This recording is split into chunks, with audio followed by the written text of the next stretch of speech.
I don't think we should be scared of China. I think we should say, okay, global politics is a competitive game. You do your best. अब अर्ज ये है कि नरेंद्र मोदी इतनी जल्दी आपके साथ तलका ठीक नहीं करेगा। अच्छा जी। ये लोग जो समझ रहे हैं कि जी अब मोदी जब जीत के आएगा तो फिर ठीक हो जाएगा, और ये इतने जल्दी नहीं करेगा वो। वहाँ उसका कश्मीर का मसला और उसका अफगानिस्तान में भी मसला है, आपके साथ ईरान के साथ भी प्रॉब्लम है। इंडिया इतनी जल्दी आपके साथ तलक करेगा? 2050 तक इंडिया सेकेंड लार्जेस्ट इकोनॉमी बनने जा रही है। 2050 तक सिर्फ चाइना ऊपर होगा। ये गोल्डमैन सैक्स तो कहता है कि ऐसे देखें, आपने क्वाड में भी डॉक्टर जयशंकर का वो देखें, I2U2 में देखें, ठीक है। कई लोग कहते हैं इंडिया की सबसे बड़ी ताकत ये है कि वो दुनिया की 5वीं बड़ी इकॉनमी बन चुका है और उसके मुल्क में हर चीज बनती है और वो दुनिया को एक्सपोर्ट करते हैं, लिहाजा इसीलिए वो दुनिया से डरते नहीं है ना। ये इंडिया तो भाई किसी को भी किसी टाइम भी वो जवाब देता। अमेरिका के लिए क्या कुछ नहीं किया हमने, अपनी आर्मी इतनी अमेरिका के कहने पे शहीद करवा दी। आप कभी शहीदों के घर जाके पता करें ना, वो बेचारे किस तरह जिंदगी गुजार रहे हैं। तो अमेरिका शट अप गाल इंडिया उन्हें देता है। क्यों देता है? क्योंकि वो ये जानते हैं कि हम देने की पावर रखते हैं।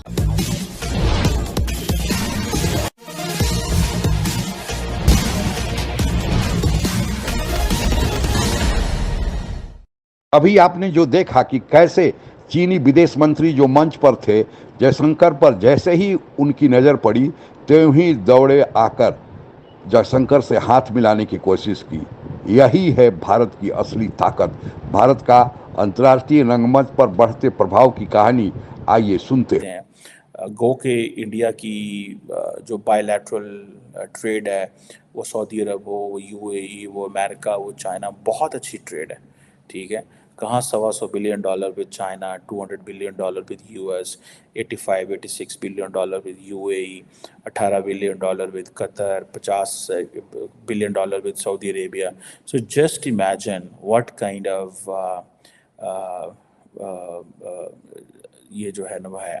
So that tells us the story कि इंडिया जो है उसने अपनी इंटरनेशनल सिस्टम में अपने आप को एक डिफरेंट अंदाज से इंगेज किया है, और यही वजह है कि डॉक्टर जयशंकर भी टफ है, ठीक है जी।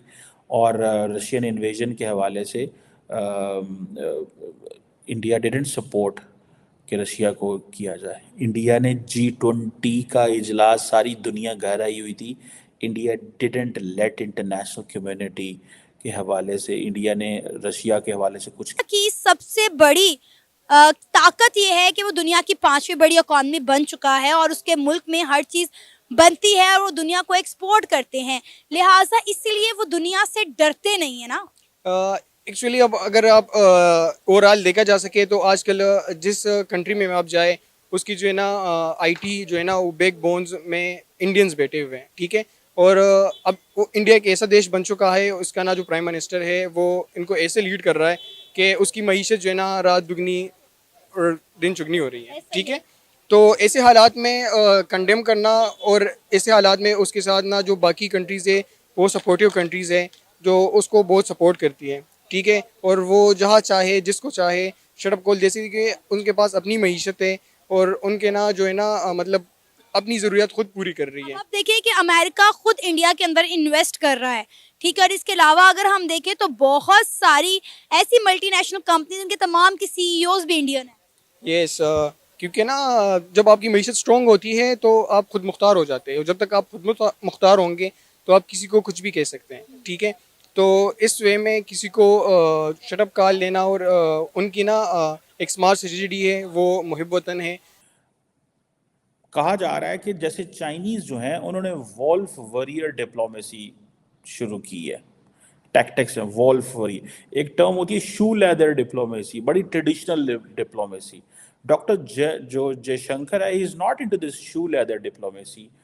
क्या he is going for a wolf warrior diplomacy, जो कि बड़ी टफ लैंग्वेज है। फॉर एग्जाम्पल भुट्टो जरदारी के बारे में उन्होंने कहा था spokesperson of a terrorism industry, जब वो SCO कॉन्फ्रेंस पे गए थे।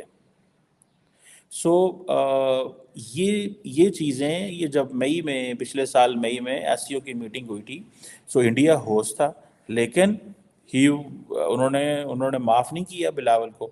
बिलावल ने भी बड़ा कुछ कहा फिर, लेकिन बिलावल की और डॉक्टर जयशंकर की पोजीशन में फ़र्क है।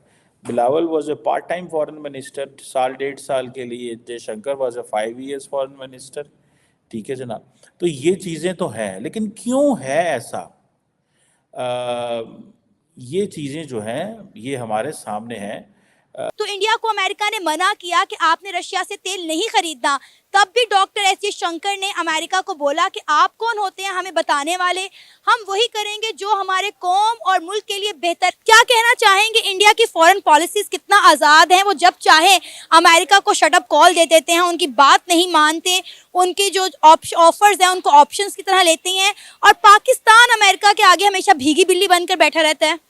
असल में जो बात है ना वो ये चक्कर है कि हमारी जो फॉरेन पॉलिसी है ना वो मतलब वो जो है ना आज़ाद नहीं है। हम लोग खैर गुलाम है काफ़ी देर से, अभी तो वो क्या मैं कह सकता हूँ। लेकिन यह है कि जो जयशंकर साहब ने उन्होंने बात की है, तो उन्होंने पहले भी जो है ना रशिया का जब उन्होंने ये ऑयल वगैरह वहाँ से वो लेते थे तो उन्होंने कहा था कि भाई हमारी मर्जी, हम लें, हमारे यूरोप के इंटरेस्ट में हो तो वो चीज़ें लें कहीं से, लेकिन हमारे इंटरेस्ट में हो तो हम क्यों ना लें भाई। पर हमारी खारजा पॉलिसी तो बिल्कुल, अभी तो हमारा खैर वो फॉरेन मिनिस्टर ही नहीं पता, हमें इलेक्शन हुए हैं और हमारा फॉरेन मिनिस्टर कौन सा है वो नहीं पता, फॉरेन पॉलिसी जो है हमारी वो बिल्कुल नहीं है। इस तरह करके मतलब ये इंडिया तो भाई किसी को भी किसी टाइम भी वो जवाब देता है। और आप देखें इंडिया की जो पॉलिसीज हैं वो आगे 10-10, 15-15 साल की उन लोगों ने बनाई हुई हैं। अरे वहाँ पे एस जयशंकर ने बैठ के बोला कि आप लोगों को इंडिया को तनकीद नहीं करनी चाहिए बल्कि इंडिया की तारीफ करनी चाहिए, क्योंकि इंडिया बहुत आगे निकल गया है। जी बिल्कुल ऐसी ही, बिल्कुल ऐसी ही उन्होंने। और जाहिर सी इसलिए तो फिर वो अब वो लोग कहते हैं जी मोदी ऐसा है वैसा है, लेकिन माशाल्लाह वो अपने कंट्री के लिए भाई उसने जो कुछ किया, मेरे ख्याल में उनके वो गांधी के बाद जो है ना मोदी ने बहुत कुछ किया इंडिया के लिए, और उसने अपना जो वजीर खारजा वो रखा हुआ है। चीन लगभग अंतर्राष्ट्रीय जगत पर जैसे धीरे धीरे दुनिया के देशों से कट रहा है, केवल पैसे के धौंस पर दूसरे देशों को अपने साथ खड़ा करना चाहता है, लेकिन उसकी दाल पैसा खर्च करने के बावजूद भी नहीं गल रही है। और इतना बेतहाशा पैसा चीन ने बेल्ट एंड रोड इनिशिएटिव के नाम पर खर्च कर चुका है कि बहुत सारे देश अब रिटर्न करने की हैसियत नहीं रखते, जिससे चीन ने जो पैसा खर्च किया है उस पर सूद मिलने की बात तो दूर, अब मूल मिलना भी दुभर हो रहा है। साथ ही चीन के अंदरूनी हालात भी दिने दिन बिगड़ रहे हैं, चाहे वह आर्थिक मोर्चा हो या फिर अंदरूनी अनरेस्ट हो। सभी चीन के वर्तमान राष्ट्रपति शी जिनपिंग के लिए एक सरदर्द बनते जा रहे हैं, और चीनी राष्ट्रपति ने जो जबरदस्ती तीसरी बार सत्ता में रहने का प्लान किया है, उससे जितने भी उनके पार्टी के नेतागण हैं वे विभिन्न गुटों में बंट गए हैं।